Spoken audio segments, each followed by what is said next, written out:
तालियों से स्वागत कीजिए आयाम करियर इंस्टीट्यूट के मैनेजिंग डायरेक्टर मयंक पाटीदार का और साथ ही साथ लॉ प्रेप के फाउंडर आलोक पांडे जी का।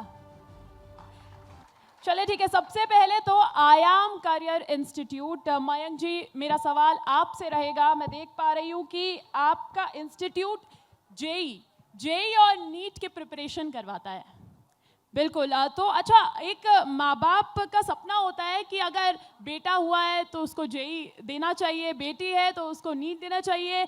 मतलब ये अपने आप में बहुत बड़े सवाल हो सकते हैं जिस तरीके से हमारे परिवार का माहौल रहता है, लेकिन आप मानिए ना मानिए लेकिन परिवार का माहौल कुछ ऐसा ही रहता है। तो सबसे पहले तो मेरा सवाल ये रहेगा कि आपके बचपन में ऐसा ही माहौल था कि आपने इसी फील्ड का करियर इंस्टीट्यूट खोलने का सपना अब साकार कर लिया है? शुरुआत तो ऐसी नहीं हुई थी, मतलब आई वॉज एवरेज स्टूडेंट। पर जब मैं खुद जेई की प्रिपरेशन कर रहा था तो मेरी बहुत सारी समस्याएं थी कि मैं चूँकि हिंदी मीडियम से रहा तो काफ़ी सारी समस्याएं बच्चों को जो आती थी, और जेई के इतना आसान नहीं हुआ करता था। जस्ट कि मेरा गवर्नमेंट स्कूल से एजुकेशन हुआ, और जब मैं कोचिंग करने आया तो सबसे पहले इंदौर आया था मैं अपना एजुकेशन के लिए। तो सबसे बड़ी दिक्कत ये थी कि हिंदी मीडियम का कोई कोचिंग था नहीं, तो वो मेरे लिए सबसे बड़ा चैलेंज था।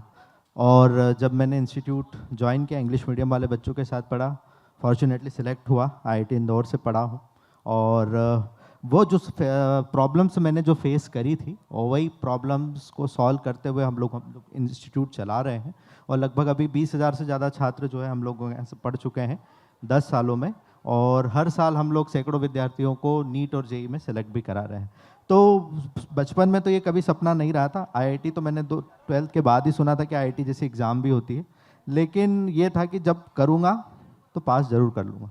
ऐसा कभी कोई ऐसा पल आया हो जब आपको लगा हो कि अब नहीं हो पा रहा है? क्योंकि देखिए इस तरीके का मैसेज एक मैनेजिंग डायरेक्टर की तरफ से जब जाएगा बच्चों को तो उनका भी मनोबल बढ़ाने का काम करेगा।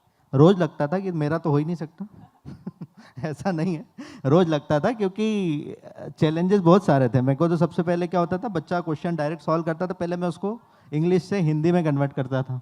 बहुत दिन बाद समझ में आया था कि एक्सेलरेशन को त्वरण को एक्सेलरेशन बोला जाता है। अच्छा, जेई तो लेकिन नंबर की भाषा है ना, यहाँ पर भी आप लैंग्वेज बैरियर का सामना कर चुके हैं मतलब? हाँ बिल्कुल कर चुके हैं। लैंग्वेज तो एक सबसे बड़ा प्रॉब्लम रहा है, ये जेई के लिए स्पेशली रहा है। तो वो चीज़ मैंने बहुत फेस करी है। और लेकिन अब इंदौर में या पूरे एमपी या पूरे इंडिया में ऐसी कोई प्रॉब्लम नहीं है। कोई भी बच्चा भाषा की वजह से नहीं रुक रहा है, क्योंकि पहली चीज़ तो आयाम है, और दूसरी बात बहुत टेक्नोलॉजी भी बहुत एडवांस हो गई। आयाम पर इतना विश्वास हम कैसे जता सकते हैं? आप अपने करियर इंस्टीट्यूट के बारे में भी बताइएगा, क्योंकि जब नाम नीट यानी कि मेडिकल का जो एग्जाम होता है एंट्रेंस एग्जाम, और जेई का होता है यानी कि इंजीनियरिंग के लिए जो ऑल इंडिया एंट्रेंस एग्जाम होता है, उसकी प्रिपरेशन की बात करते हैं तो सबके दिमाग में एक सेट आइडिया है कि कोटा फैक्ट्री जैसी चीज है कि यहाँ पे बच्चे तैयार नहीं हो रहे, यहाँ पर एक फैक्ट्री और मशीन तैयार की जा रही है। आयाम करियर इंस्टीट्यूट कैसे उससे अलग रखा है आपने? नहीं, ऐसा नहीं है कि आप आईआईटी से पढ़ रहे हैं तो आप इंजीनियर बन रहे हैं, ऐसा नहीं है। जब मैं अपने कॉलेज के पहले दिन की, मैं आईआईटी इंदौर से पढ़ा हूँ, पहला ओरिएंटेशन जब था, हमारे यहाँ के जो डायरेक्टर थे माथुर सर, उन्होंने एक लाइन बोली थी, हम आईआईटीएन या इंजीनियर नहीं बनाते। उन्होंने एक चीज़ बोली थी कि हम वो बनाते हैं जो आप हैं, आपके अंदर के टैलेंट को हम बाहर लाते हैं। हम सिविल इंजीनियरिंग की ब्रांच में 28 स्टूडेंट थे, हम 28 सिविल इंजीनियर बने ही नहीं। हम में से सब लोग अलग अलग फील्ड में काम कर रहे हैं। जैसे मैं तो एक एंटरप्रेन्योरशिप की लाइन में चला ही गया हूँ। मेरे कुछ दोस्त हैं जो म्यूज़िक डायरेक्टर भी हैं, कोई फिल्म लाइन में भी हैं, कोई एक्टर भी बन गए हैं, और जॉब तो बहुत रेयर, कैसे कुछ यूपीएससी पास करके ऑफिसर्स भी बन गए हैं। तो आईआईटी ने वो नहीं बनाया, इंजीनियर नहीं बनाया, आईआईटी ने बनाया कि आप जो हैं। और आयाम भी इसी थीम पर काम कर रहा है कि आपकी कैपेबिलिटी कितनी है, हम उसे डबल करके बाहर लेकर के आए। बिल्कुल, ये आपने वही बात कर दी कि एक इंजीनियर मल्टीटास्कर होता है, एक इंजीनियर इंजीनियर नहीं रहता, हर फील्ड में जा सकता है। लेकिन देखिए, या तो इंजीनियर बनाने का माँ बाप का सपना होता है, या डॉक्टर, या फिर लॉयर। तो अब आलोक जी, मैं आपके पास आऊँगी, आपसे सवाल रहेगा मेरा। लॉ प्रेप के आप फाउंडर हैं, और सबसे पहले जब लॉ का जिक्र होता है तो हमारे देश में क्लैट का जिक्र होता है। ये क्लैट क्या होता है? सबसे पहले तो ये जो कंफ्यूजन बच्चों के बीच रहता होगा जो इस फील्ड में आना चाहते हैं, उस पर ये कंफ्यूजन दूर कीजिएगा। Am I audible? मैं काफ़ी देर से देख रहा हूँ या सुन रहा हूँ, मुझसे पहले भी जो सज्जन आए और मेरे साथ में आईआईएम के डायरेक्टर सर बैठे हैं। यहाँ पे हम बच्चों को क्या बनना है, क्या वो बनेंगे, उनको क्या बनना चाहिए, इसके बारे में हम बहुत देर से एंकर महोदय भी सवाल पूछ रहे हैं और सर भी उत्तर दे रहे हैं, और मेरे जो पूर्वज जो मुझसे पहले आए थे सर वो भी कर रहे थे। मेरा आग्रह ये है कि आज हम बैठे हैं, अगर हम अपने 30, 40, 50 मिनट दे रहे हैं अगर इस हॉल के अंदर, तो हम लेके क्या जा रहे हैं यहाँ से। तो मैम ने एक बहुत बढ़िया प्रश्न पूछा, ये क्लैट क्या होता है। कि मैं अगर आप लोगों से पूछूं, कितना लोग हैं जिन्होंने पहले CLAT क्लैट नाम का एक शब्द सुना है? मैम ये IIT और इंजीनियरिंग से ज़्यादा है। जब मैं वहाँ बैठ के सुन रहा था कि IIT इंजीनियरिंग कितने लोग जानते हैं। और मज़ेदार बात बताऊं, ये जो आप शब्द सुन रहे हैं क्लैट, CLAT, ये मेरी पिटिशन पे, मेरी ब्रदर की पिटिशन पे 2007 में सुप्रीम कोर्ट ने इसको एक एग्ज़ाम बनाया जिसका पूरा फुल फॉर्म था कॉमन लॉ एडमिशन टेस्ट। जो देश की, आप शायद, मुझे नहीं पता आप लोग जानते हैं नहीं जानते हैं, हमारे भोपाल में एक बहुत बड़ी मिस हैपनिंग हुई थी 1983। जानते हैं आप लोग क्या हुआ था? ट्रेजेडी हुई थी। कौन सी? Bhopal gas tragedy. ये जो क्लैट आप लोग जितना भी सुन रहे हैं ना, ये भोपाल गैस ट्रेजेडी के बाद स्टैब्लिश हुआ है। हमारे देश में वकील नहीं हुआ करते थे इंग्लिश में जो लॉ जानते हो।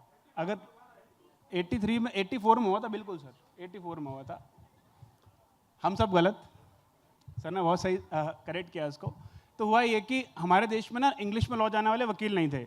अगर हम आज़ादी की बात करें, मैं कुछ नाम अगर पूछूं, अगर आप बता पाएँ, किसी ने महात्मा गांधी का नाम सुना है? अरे जोर से बोलो, सुना है कि नहीं सुना? सरदार पटेल का सुना है? डॉक्टर भीमराव अंबेडकर का, गोपाल कृष्ण गोखले का, वीर सावरकर जी का, डॉक्टर राजेंद्र प्रसाद का, ये जितने भी मैंने आपको नाम बताया ना, इन सब लोगों के बीच में एक चीज़ कॉमन थी, ये सबके सब लॉ ग्रेजुएट थे। और इस सबके सब लोगों ने जो अपना लॉ का ग्रेजुएशन किया था, जो लॉ की पढ़ाई करी थी, वो हिंदुस्तान से नहीं करी थी, क्योंकि यहाँ पे लॉ का इंफ्रास्ट्रक्चर ही नहीं था, व्यवस्था ही नहीं थी। तो हमारे देश में भोपाल गैस ट्रेजेडी 84 के बाद एक पहल हुई और एक पहला इंस्टीट्यूशन खोला गया बैंगलोर में, और करते करते 2008 में कॉमन लॉ एडमिशन टेस्ट एक एग्जाम बना, जिससे 26 नेशनल यूनिवर्सिटीज़ का एस्टैब्लिशमेंट जो है उसके थ्रू उसका एग्जामिनेशन होता है और एडमिशन मिलता है। बिल्कुल, हम देखते हैं कि लॉयर्स के लिए अब ऐसा ज़माना आ गया है कि किताब खोलेंगे कोर्ट जीतेंगे, कुछ ऐसा ही देखने को मिलता है। आपकी स्ट्रैटेजी क्या रहती है? अगर आपके इंस्टीट्यूट की बात की जाए तो सबसे ज़्यादा फोकस लॉ स्टूडेंट्स को ट्रेन करने में? मेरा जो इंस्टीट्यूट है उसका नाम है लॉ प्रेप ट्यूटोरियल। जो बच्चे क्लैट समझते हैं, क्लैट जानते हैं, मुझे नहीं ज़रूरत है कि उनको बताने की। इस समय हिंदुस्तान के अंदर लगभग 20,000 बच्चे क्लैट की तैयारी करते हैं। बड़ा छोटा सा इसका क्लैट का प्रिपरेशन करने वाले स्टूडेंट्स का क्राउड है। इस साल मात्र 60,000 बच्चे बैठे थे और टोटल सीटें इसमें 3400।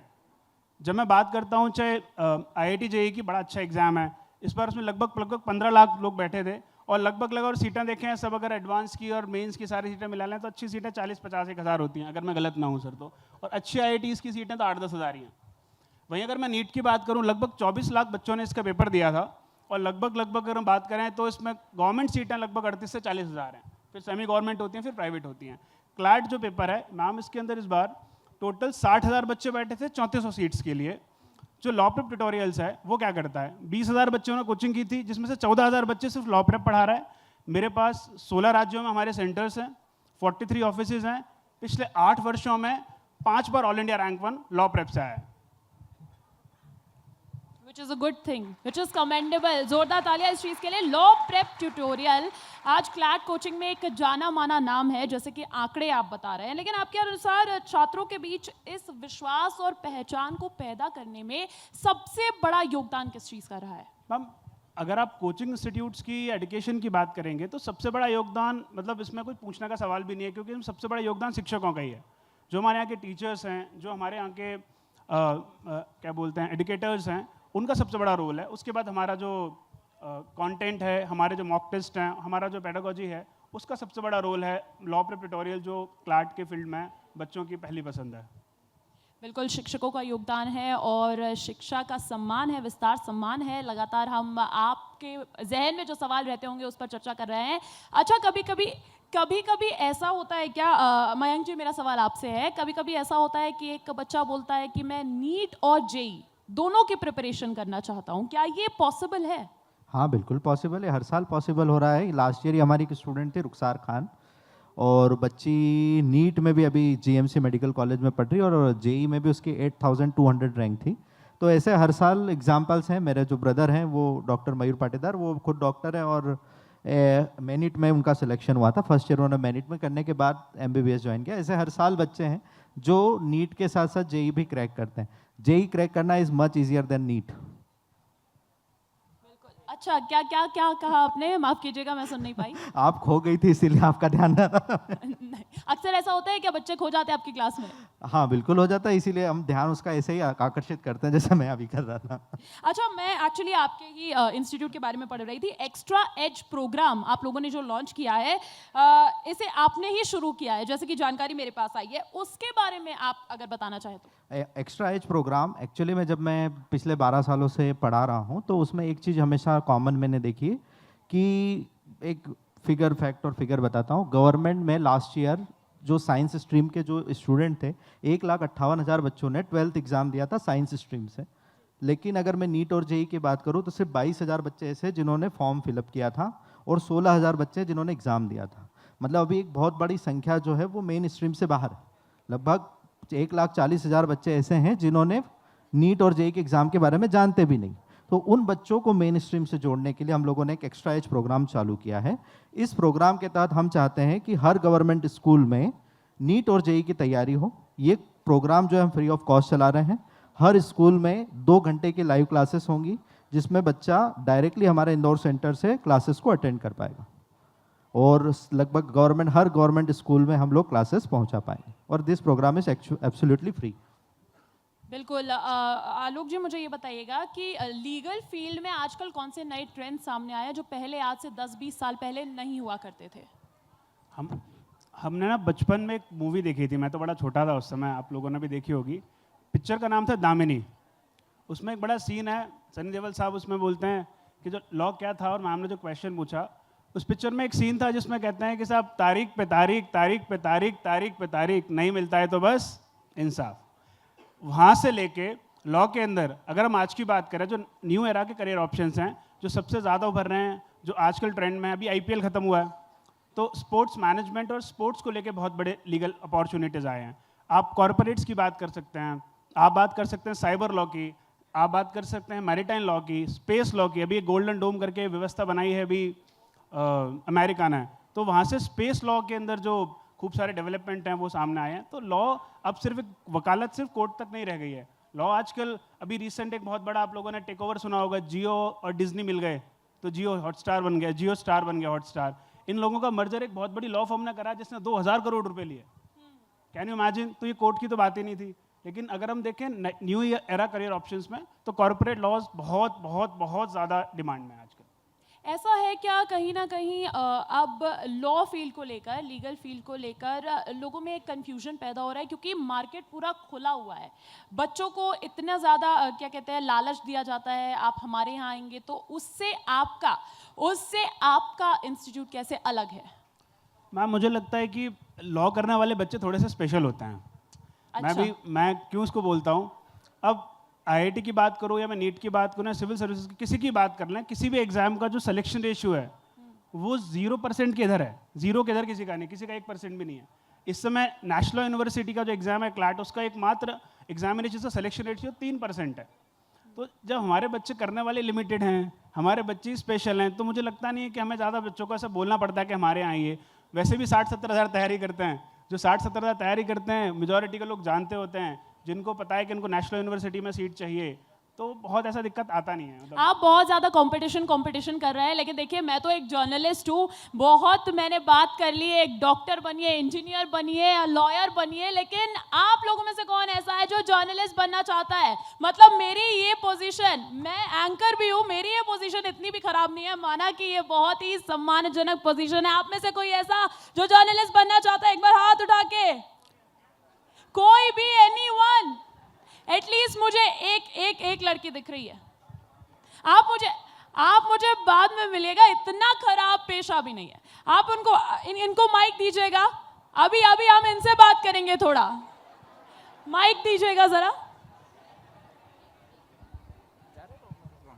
अभी हम थोड़ा बात करेंगे क्योंकि देखिए मार्केट ऐसा ही है, मार्केट कह रहा है कि आप इंजीनियर बनिए, लॉयर बनिए, डॉक्टर बनिए, लेकिन अब हम थोड़ा बात करते हैं कि आप जर्नलिस्ट क्यों नहीं बन सकते, आप एंकर क्यों नहीं बन सकते। मैं आऊंगी आप पर, आऊंगी आपका लीगल जर्नलिज्म पे लीगल जर्नलिज्म की भी बात करेंगे। आप जरा खड़े हो जाइए। सबसे पहले तो आपका नाम क्या है? हर्षिता सोनी। ताली बजा दीजिए अंशिता के लिए।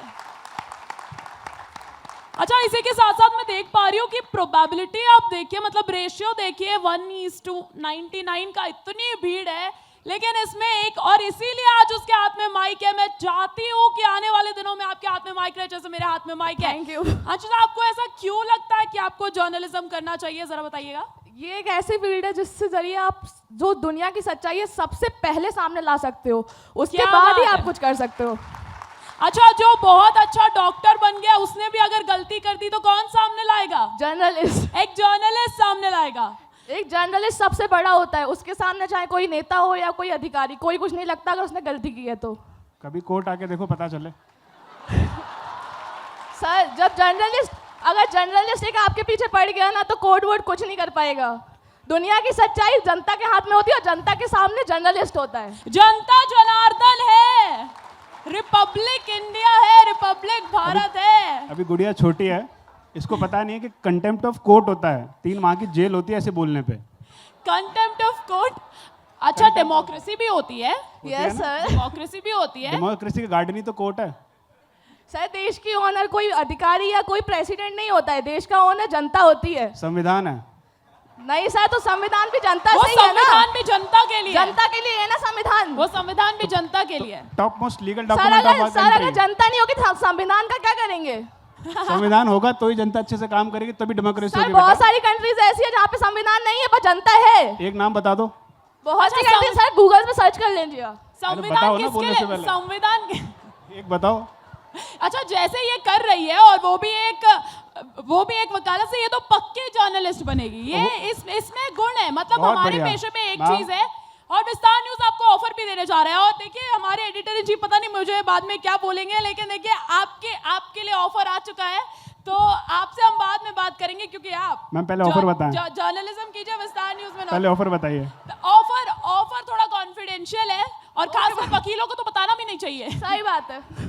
हाँ, वही। बहुत बहुत शुक्रिया, आपसे बहुत अच्छा लगा बात करके। और जिस तरीके से मतलब अब आपने बात किया है, आप बन सकती हैं। आप भी जल्द इस शेयर पे होंगे, अगर उस शेयर पे नहीं होंगी। मैम मिलेंगे बाद में। बेटा बिल्कुल मिलेंगे। जर्नलिज्म करना, उसके बाद लॉ जरूर करना, बहुत अच्छी जर्नलिस्ट बनोगी फिर। Okay sir. बिल्कुल। और जर्नलिस्ट क्या होता है ना कि मास्टर ऑफ फन, आपने सुना ही होगा। हम सब कुछ की थोड़ी थोड़ी नॉलेज रख लेते हैं। आप बैठ जाइए। बहुत बहुत शुक्रिया आपका हमसे बातचीत करने के लिए। Thank you, ma'am. और किसी को कोई बातचीत करनी है, किसी भी फील्ड पर बातचीत करेंगे। और हमारे यहाँ तो एक्सपर्ट्स भी बैठे हैं, जेई, IIT। बिल्कुल। इनके मन में सवाल है, जरा माइक पास कर दीजिएगा। जब तक इनको माइक मिल रहा है, आलोक जी, मेरा सवाल आपसे भी है और साथ ही साथ मयंक जी आपसे भी। और देखिए हमारे साथ स्कूल शिक्षा मंत्री भी पहुंचने की जानकारी मिल रही है। राव उदय प्रताप सिंह जी आ चुके हैं, वो बाहर आ गए हैं, थोड़ी ही देर में यहाँ भी आएंगे और आपके सामने रहेंगे। उसको लेकर भी आपको जानकारी दे रहे हैं। लेकिन इसी बीच, हाँ जी, आपका सवाल पहले। सर, टाइम बहुत कम है, जैसे कि आपने कहा उस हिसाब से मैं जेई और नीट के बारे में पूछना चाह रहा था। MP गवर्नमेंट की स्कीम के तहत बेस्ट ऑफ 5 जो चल रहा है, उसमें बच्चों के मैथ्स में हैश लग जाता है, साइंस में हैश लग जाता है, बच्चे बड़े कंफ्यूज। साइंस में बच्चा इंटरेस्टेड है कि मेरे को नीट करना है, मैथ्स में बहुत अच्छे इंजीनियरिंग बनना चाहता है, लेकिन मैथ्स में उसके हैश लग गया। तो ऐसे बच्चे का नीट और जेई की तैयारी कर सकते हैं क्या, जिसमें हैश लग रहा है? कुछ बच्चे इसमें डिसक्वालीफाई भी हुए हैं। मेरे पास एग्जाम्पल ग्वालियर जीवाजी यूनिवर्सिटी से बच्चा जब डॉक्यूमेंटेशन वेरिफिकेशन हुआ तो उसको बाहर कर दिया गया था, आज से 3 साल पहले। तो ऐसा क्या सही है?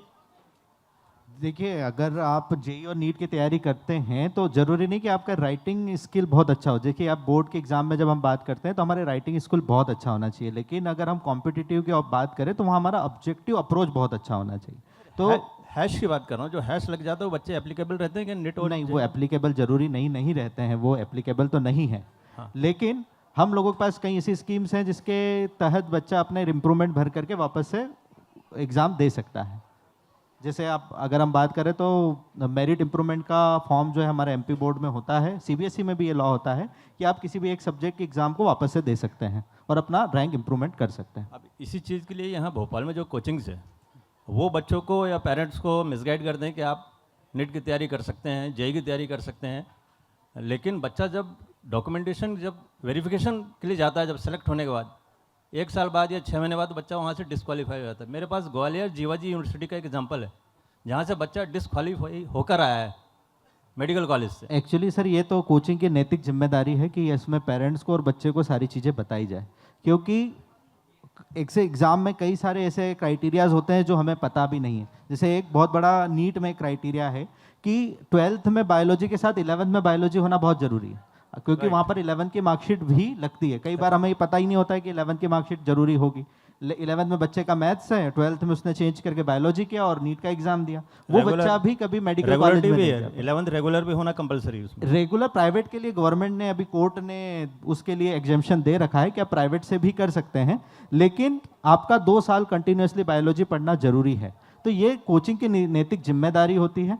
ऑल्दो कई ऐसे एग्जाम्पल होंगे जो पेरेंट्स को मिसगाइड करते हैं, लेकिन ये इंस्टीट्यूट की जिम्मेदारी है। आयाम तो इसको भरी भांति निभाता है और बिल्कुल बिल्कुल वो तो बेस स्ट्रॉन्ग करने के लिए रेगुलर क्लासेस, हालांकि मैं उम्मीद करती हूँ कि आपका आयाम करियर इंस्टीट्यूट ये नैतिक जिम्मेदारी बाकायदा निभाता है। बहुत बहुत शुक्रिया आपका आपके सवाल के लिए। और इतने सारे बच्चे हैं, मतलब बच्चे तो यार चंचल होते हैं, बच्चों के मन में बहुत सारे सवाल आते हैं। अभी अभी हमारे एडिटर इन चीफ भी कह रहे थे नटखट बच्चे हैं। अच्छा, लेकिन फिर भी इतना शांत माहौल है। मैं जानती हूँ, मैंने खुद देखा है, मैं भी एक स्टूडेंट रही हूँ। हम ऐसे जब जुटते थे तो एक ऑडिटोरियम में जुटते थे, एनुअल फंक्शन के लिए जुटते थे, पीछे हूटिंग भी किया करते थे, लेकिन आज आप लोगों के मन में एक भी सवाल नहीं आ रहा, और वो भी तब जब एक्सपर्ट्स बैठे। आप लोगों में से कितने हैं जो जेई की तैयारी करना चाहते हैं, नीट की तैयारी करना चाहते हैं, क्लैट की तैयारी करना चाहते हैं? आलोक जी तो दावा भी कर चुके हैं कि क्लैट की तैयारी करने वाले बच्चे ज्यादा हैं। आप में से कोई है, किसी के मन में कोई भी सवाल?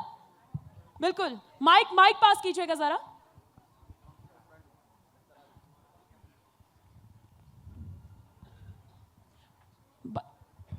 मेरा क्वेश्चन आलोक सर से है, अगर किसी स्टूडेंट को क्लैट की प्रिपरेशन करना है तो उसके लिए बेस्ट सब्जेक्ट कॉम्बिनेशन क्या रहेगा सर? ये मैम बहुत बढ़िया प्रश्न है आपका। अगर आपको क्लैट की प्रिपरेशन करनी है तो मैम उसके लिए सब्जेक्ट क्राइटेरिया कोई है ही नहीं। आप चाहे साइंस के स्टूडेंट हैं तो भी लॉ कर सकते हैं, क्लैट कर सकते हैं। आप आर्ट्स के स्टूडेंट हैं तो भी क्लैट कर सकते हैं, ह्यूमैनिटीज़ के हैं तो भी कर सकते हैं। अब प्रिफरेबल कौन सा है? क्योंकि सारे जितने भी नेशनल यूनिवर्सिटीज़ हैं उनमें जो एकमात्र जो कॉमन कोर्स है वो BA LLB का। तो आप ना अगर ह्यूमैनिटीज़ लेंगे तो आपको स्कूल का बर्डन भी ज़रा कम रहेगा और आपको लॉ में आने वाले टाइम पे भी हेल्प मिलेगी। बट अगर आपको कॉर्पोरेट्स में जाने का है और आपको लगता है कि आपको थोड़ा सा एक आध % का एक्स्ट्रा आपको एफर्ट आप कर सकते हैं, तो commerce is also a good option. Science थोड़ा सा डिफिकल्ट पड़ता है क्योंकि science itself a difficult subject. 11th-12th में 3 अपने आप में फिजिक्स केमिस्ट्री मैथ इतने बड़े सब्जेक्ट हैं कि आप उनके साथ अलग 5 नए सब्जेक्ट पढ़ें। तो मेरा एडवाइस आपको ह्यूमैनिटीज़ या कॉमर्स, पहली प्रायोरिटी ह्यूमैनिटी, दूसरा कॉमर्स। Thank you sir. तो ठीक है, ह्यूमैनिटीज या कॉमर्स आप ये सब्जेक्ट ऑप्ट कर सकते हैं अगर आपको आगे लॉयर बनना है, क्लैट का एग्जाम देना है। और बच्चों से थोड़ी निराश हूं मैं, आप लोगों ने कोई सवाल नहीं पूछा। हालांकि देखिए, अशोक दीक्षित जी, आपका कोई सवाल आया है? मुझे जानकारी मिल रही है। माइक पास कीजिएगा जरा। Thank you. मैं एक जनरल प्रश्न जानना चाह रहा हूँ। हर पेरेंट्स चाहता है कि उसके बच्चों को बेस्ट एजुकेशन मिले और वो सफलता के शिखर पर पहुँचे, परंतु ऐसा महसूस हो रहा है कि आज पेरेंटिंग की ज़्यादा आवश्यकता है। वे बच्चे को क्वालिटी टाइम नहीं दे रहे हैं, बच्चे स्क्रीन टाइम में पूरी तरह से इंगेज हो रहे हैं, और जब उनके प्रति सुधारात्मक कदम उठाया जाता है तो वो कंप्लेन करना स्टार्ट कर देते हैं। तो कृपया बताएं कि पेरेंटिंग कैसे करना चाहिए और उसकी कितनी आवश्यकता है। और बहुत ही शानदार सवाल है आपका, और ये सवाल इसलिए भी खास हो जाता है, सोनम जैसी बेटी बेवफा हो रही है और सवाल फिर पेरेंटिंग पर हो रहे हैं। तो पेरेंटिंग का जरा जोड़िएगा। शिक्षा सम्मान समारोह है और माँ बाप ही सबसे पहले शिक्षक होते हैं बच्चों के लिए। सर, ये जो पेरेंटिंग है ना, ये बहुत एक ब्रॉडर कॉन्सेप्ट है। अगर आप इसको समझें, हो क्या रहा है कि जब से इंटरनेट अवेलेबल हुआ है फ्री में बोले तो बहुत चीप अवेलेबल हुआ है। मुझे याद है जब मैं 2014 में, उस समय मैं 11वीं कक्षा में था, और जब मैं प्रिपरेशन कर रहा था तो 1 GB इंटरनेट आता था 250 रुपये का। अब 250 रुपये में बढ़िया आता है रोज़ का 3 GB इंटरनेट 1 महीने के लिए। तो जब से इंटरनेट का एक्सेस ज़्यादा हो गया है, तो जो जनरेशनल गैप है पेरेंट को और बच्चे के बीच में, वो फील होना शुरू हो गया बच्चे को। दूसरा, उसका जो सबसे अच्छा दोस्त है और सबसे बड़ा राजदार है बच्चे का, वो उसका फ़ोन है। एक बच्चे को उससे ज़्यादा बेहतर उसका फ़ोन जानता है, उससे बेहतर वो खुद भी खुद को नहीं जानता है कि उसको खुद समझ में नहीं आ रहा था मैंने 4 दिन पहले क्या किया था, लेकिन फ़ोन में सब स्टोरेज है। तो जो मेन आपने जो क्वेश्चन पूछा पेरेंटिंग, जब तक आप बच्चे के दोस्त नहीं बनेंगे, जब तक आप उसको कंफर्ट नहीं देंगे, जब तक आप उसके साथ खुले विचारों से और चर्चा देखिए नहीं माँ बाप करेंगे। टीचर होते हैं और टीचर माँ बाप का रोल भी अदा कर सकते हैं। आलोक जी और मयंक जी से बात करके बहुत मजा आया। उम्मीद है बच्चों के जो डाउट्स थे, जो उन्होंने साफ तौर पर पूछे नहीं, वो क्लियर होते हुए नजर आए होंगे। आप दोनों का बहुत बहुत शुक्रिया।